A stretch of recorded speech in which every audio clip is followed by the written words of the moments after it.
Hello, welcome back to the channel. Today we're diving right into how to use Trello's Task Estimates Power-Up, a must-have tool for managing your projects effectively.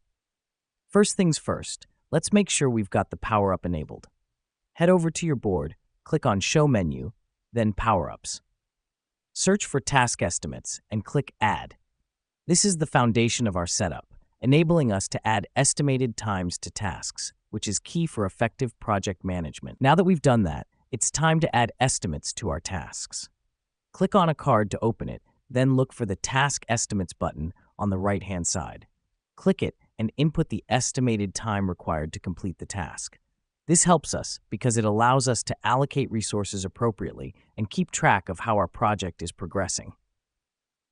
Next up, let's see how to view these estimates in a meaningful way. Click on the Task Estimates button on the top of your board. Here, you'll see a breakdown of all your tasks, sorted by the estimated time.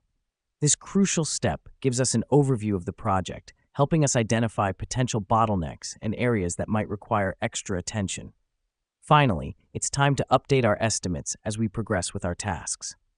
Go back to your card, click on Task Estimates, and adjust the time as needed. This is essential, as it ensures our project tracking is as accurate as possible and helps us make informed decisions moving forward. So there you have it. That's how you use Trello's Task Estimates Power-Up. The reason we do this is to ensure we're managing our projects as efficiently as possible.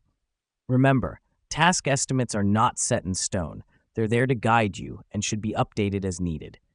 Thanks for joining us today, and happy project managing.